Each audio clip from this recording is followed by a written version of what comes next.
I awoke that morning minutes before my alarm. I felt slightly groggy, but I didn't exactly feel bad. It was more of a physical exhaustion with a mind ready to take on the day. It's not as good as when the boys stay. I stretched and quickly changed into my clothes before heading downstairs with my bag. As I reached the lobby, I stopped and sniffed the sudden new smell in the air. Breakfast? I continued my way to the dining room to see Diana laying out a plate covered with sliced fruit. On the table there were delicious-smelling eggs, toast, bacon, ham, veggies, and juice. I felt my mouth salivate. But then I remembered that it was Diana serving breakfast, and I shook my head. What are you doing? Ah, you're up. Come. Breakfast. I didn't know what you liked, so I made everything I knew humans ate for this time of day. Well, that wasn't part of the deal, but... Man, you know, incubi and succubi are very polite. Like, they'll make you breakfast in your home. I walked over and scanned the table before giggling. Diana raised an eyebrow at me. And what is so funny? You didn't make everything breakfast-related. You forgot a couple things. Like what? Coffee, pancakes, waffles... Diana looked almost insulted before looking to the table and recounting the plates. I made her glare at me with how hard I was laughing. I haven't been in the human world long enough to know everything, all right? Unlike the boys, I know little to nothing about what you humans eat in your homes. Wow. At the mention of the boys, I suddenly remembered them. They treated me like part of their family, caring for me and making sure I was okay beyond anything else. They were servants to me, and I let them go. Let out a sigh at the memory. Little did I know that Diana stared at me the entire time. I shook my head and looked at the table, getting an empty plate and filling it with what I wanted before sitting and eating. Diana remained standing, watching me. Again, I felt almost naked under her gaze, so I looked over, pausing my eating.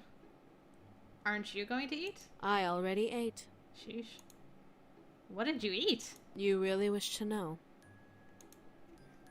Yes. I wanted to know more about demons. I wanted to know more about her. Of course I said yes. Diana stared in surprise at me before smirking a bit and reaching into her cleavage. I watched as she pulled out a small purple vial. She popped the cork and poured a mere couple sipfuls into her palm before recorking the vial and placing it back in her dress. Diana closed her eyes and closed her hand. What was she doing? This was odd to watch, yet at the same time I was practically at the edge of my seat in curiosity. What was she going to do? Her hand started to open, almost like a blossoming flower, and revealed a small peach-sized fruit. It was purple and had almost an enchanting smell to it that made my food seem almost disgusting. A plant from the abyssal plains. We call it a sweet flower. Would you like to try it? Is this one of those, like, pomegranates from, crap, what's it called? Not Hades. Hades was the god of the dead.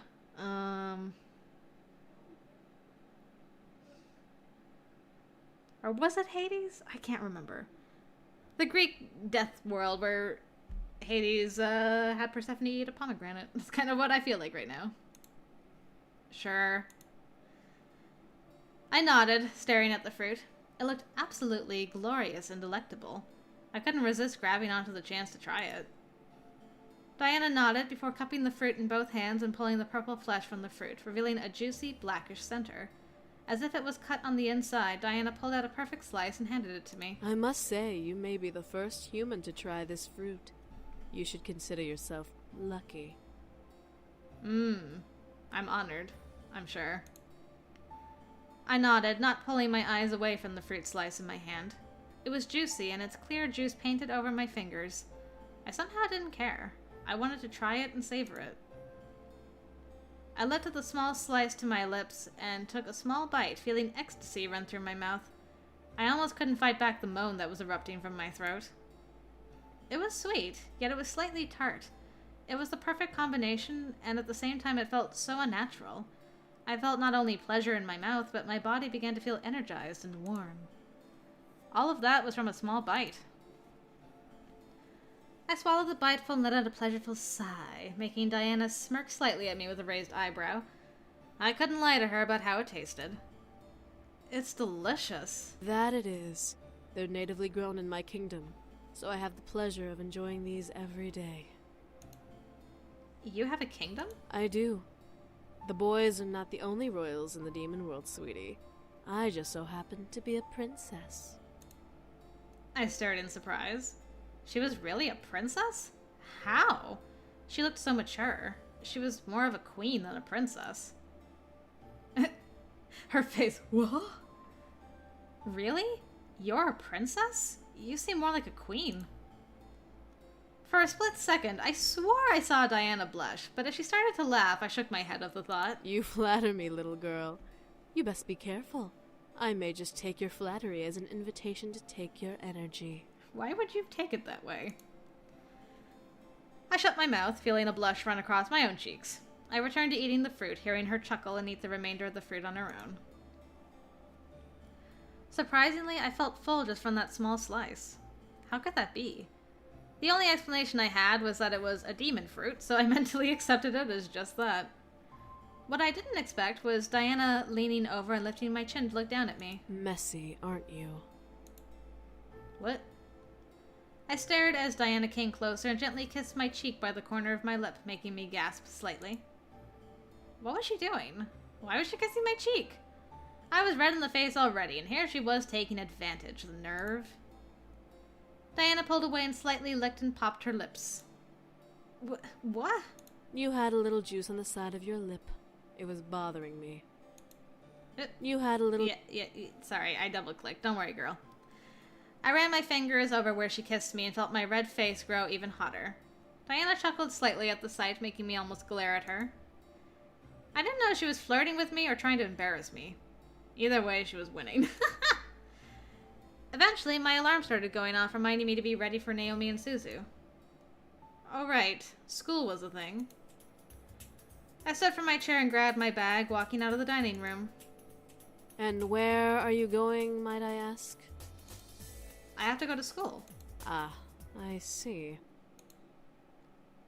I looked at Diana, feeling that she was up to something. She had her arms crossed, looking to me as if I owed her something. What? Well, I don't exactly want you to leave this house with the memories you have. I'd be breaking the rules if I allowed that. But we had a deal.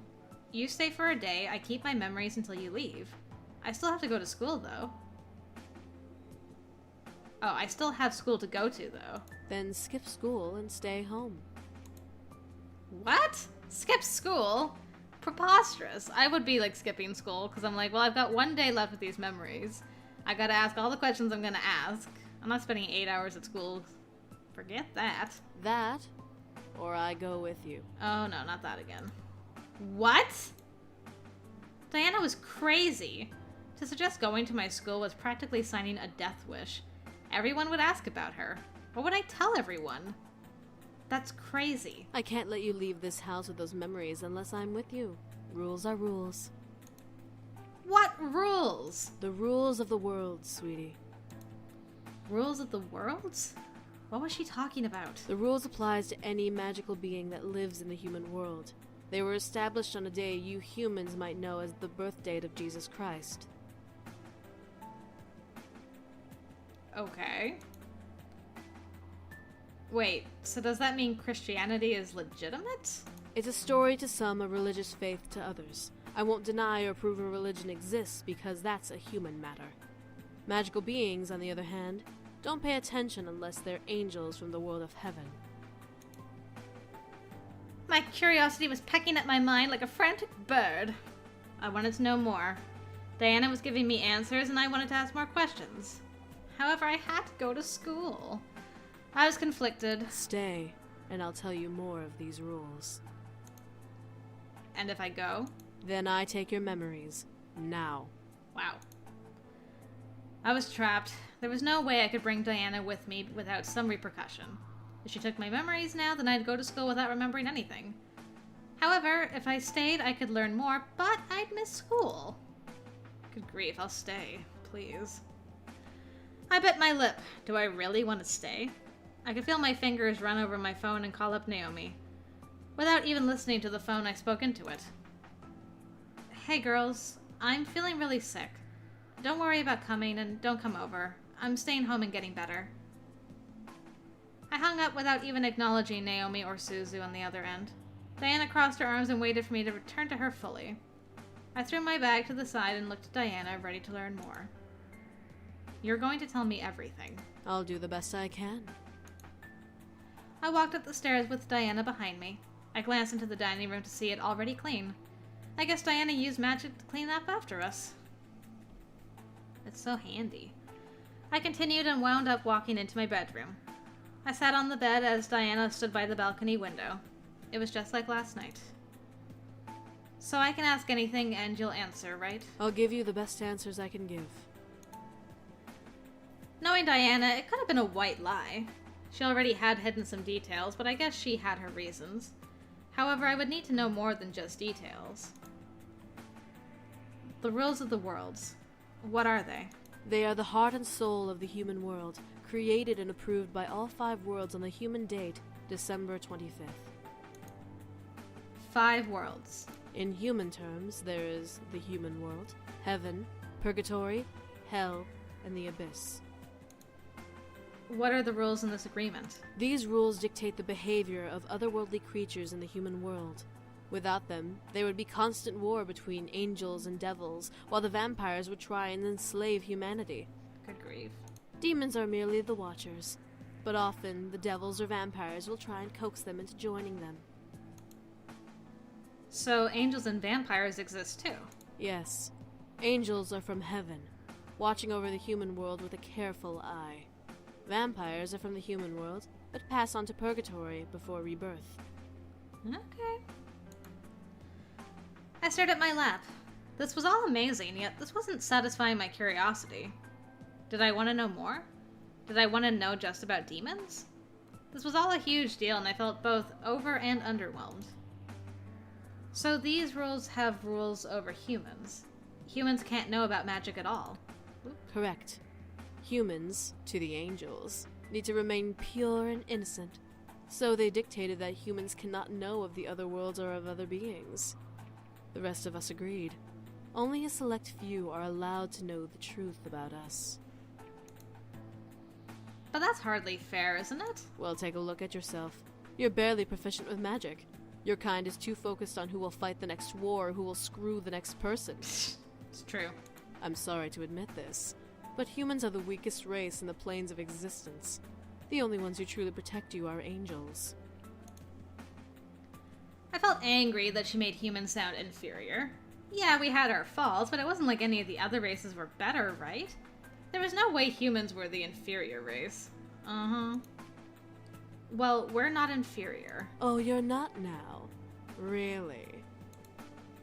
Diana stared at me, looking me up and down before smirking a bit. Let's go on a little trip, shall we? I would love to.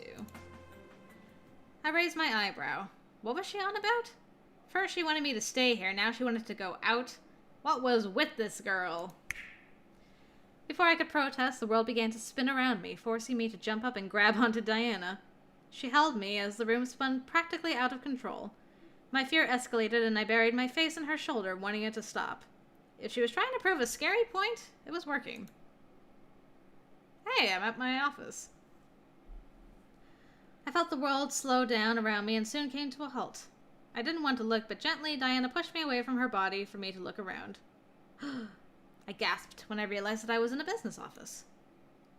What is going on? Where are we? Just a simple business office. Nothing more. I looked around and felt an air of familiarity to the room. I couldn't figure out why, but my brain kept me aware that I knew this place somehow. I didn't get to think on it long. Suddenly, a group of businessmen entered the room, stopping at the sight of Diana and me. Who are you two? Nice voice. I froze. What was going to happen? We were going to be thrown out, get in trouble, and I would never be allowed out again. This was a mild nightmare. Diana's giggle stopped my thoughts. I looked up to see her smirking at the group of men, a hand by her lips. Why, do you not know who we are? For shame, for shame. Why? Okay, I thought I double-clicked, sorry. Diana guided me to a chair and sat me down before sitting on the table. I practically turned red as Diana hiked her dress to where her entire leg slipped out from the slit. She crossed her legs and tossed her hair gently. We are your employers. This lovely lady is the CEO of the company, and I am her personal secretary. You men, however, are late. Very nice, looking better. I stared at Diana as she stared down the group of men like a tigress would her prey. The group collectively began to shuffle in nervousness, surprising me. Were they really believing her lie? How? Diana smiled and lifted her leg slightly, making the men lean in for a possible panty shot. I couldn't help but feel both stunned and slightly jealous. One of you needs to come over here and kiss my foot as an apology. What? I looked at Diana's foot, seeing it gently bob in slight impatience. Was she seriously going to make one of them kiss her foot? They obviously couldn't be that enthralled with her enough to stoop so low. I let my thoughts become destroyed as I watched a man step out from the group nervously and get on his knees in front of Diana. As he gently cradled her foot in his hands, I tensed and held my breath. No way. The man gently kissed over Diana's foot, making almost a sultry sigh escape her lips and send a shiver down my spine. Diana smirked and leaned back on her hands, looking down at the man before her. My ankle next. Like an obedient servant, the man traveled his kiss to her ankle as Diana let her head fall back with another sigh. But all the other guys are like, darn, he took advantage. Ugh, we should have stepped forward sooner. Diana, what are you doing? Proving to you how weak the human mind is. Diana raised a hand above her and snapped her fingers, causing the group of ogling men that remained to straighten up like an army at attention. I felt myself tense and catch my breath in response, but I couldn't feel any power over me. Water, a massage, another kiss. With each command, a man would separate from the group and fulfill it obediently. I watched as each man became practically a slave to her whim. Diana closed her eyes and let out a pleasured hum, making my spine tingle again. For some reason, this irritated me beyond belief. Watching her be pampered by enthralled men made something crawl in my chest. Something dark. I wanted it to stop. That's enough, Diana. Diana and the men around her suddenly looked at me. Diana was a little surprised, but then slightly smirked. Oh my. Is someone a little jealous? Yeah, I'm feeling a little jealous. Like, maybe I want to kiss your ankle, you know? You ever think about that? No. It's not like that. Just stop it. You've proved your point. Diana chuckled, making me wince. Would she stop? She wasn't obedient like the boys, so who knew with her? Diana then snapped her fingers, surprising me and forcing the men around her to huddle together where they were previously. I have proven my point, haven't I? Oh, well. I guess I got a little carried away. Oh. Diana ran a finger over her lower lip and giggled at my face, though. What? You're adorable when you're jealous. I'm not jealous. Stop it. My face turned red instantly, and I covered my cheeks, glaring at Diana. She giggled again before snapping her fingers and making the room around us fade away into darkness. A mere breath later, we were back in my bedroom with both of us on my bed. Diana stretched her arms up and smiled at me. So, now do you understand the vulnerability of humanity? I gritted my teeth. Humans weren't as weak as she claimed. I couldn't believe it. Just because we were weak didn't mean that we couldn't know about those who were supposedly more powerful than us. I glared at Diana. That justifies ignorance? How does that justify ignorance? Ignorance is the only safety humans get to have. If humans were to know about us, do you know what kind of chaos would occur? I can imagine, but for Angel's sake, please continue. For once, I felt scared. Diana's eyes were cold as ice as she stared into my soul, practically giving me the frightening feeling of the future I questioned. There are already wars in the human world being fought amongst yourselves. Equality, dominance, power. The human world is practically the image of self-chaos. Innocent blood is spilled every day in your world. Doesn't matter the color or creed you carry. You think blood is spilt now? There will be much more if humans knew about otherworldly creatures. Our existences can destroy beliefs and human logic. I felt the world around me go dark as I stared at Diana. Sounds of screaming and battle raged around me, but I kept my eyes to the one person I could see. Was this an illusion? Was this a trick? It didn't feel like it. Religions would crumble and civil wars would clash. Paranoia would be a constant in every human mind. And soon armies will rise up, trying to defend humanity without true knowledge of who we are and what we can do. Vampires would be forced to retaliate and build armies of their own, and trust me, they're not as friendly as the vampires in your human fictional drabble. Devils would have a heyday and wreak havoc, finally finding a collective weakness in the human world to exploit. Angels would have to come down and fight their devil rivals, and the human world would become their battlefield. I could see the world Diana described flash before my eyes. I could see humans screaming and fighting each other, trying to figure out who is what and being frightful with every blink. I imagined devils like Malix ravaging cities and killing people, while soldiers tried to fight back, failing and dying at every turn. The image was scary, and I didn't want to imagine it. I shook my head, holding it in both hands before looking to Diana. My room had returned, and Diana stared back at me. To my surprise, she had a concerned face. The rules are to make sure that we all stay at peace. To have us all fighting at once would result in a massive cataclysm that would engulf everything and everyone, no matter what you were. Diana finally broke away from the gaze she held on me and stared at the far wall. I could see a look of fear rush through her eyes as she looked away from me. I almost felt sorry, but my confusion covered my concern. Demons already have enough on our collective plates. We don't need to become the backlash victims of broken ignorance. Diana. Something in Diana's eyes made my heart almost hurt.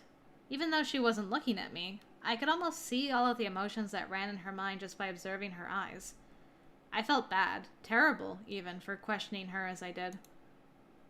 I was only human, after all. However, I felt the need to comfort her. Something was going on, and Diana was holding it back. Whether or not I learned more by comforting her almost didn't matter. Take her hand. Ooh. I felt myself gently scoot closer to Diana before laying a hand on hers. Diana stared at me for a brief moment before shaking her head frantically and shutting her eyes tightly. Don't cry, girl. A soft sigh escaped her lips before she looked again at me with almost a new resolve. I'm fine. I was merely trying to prove my points.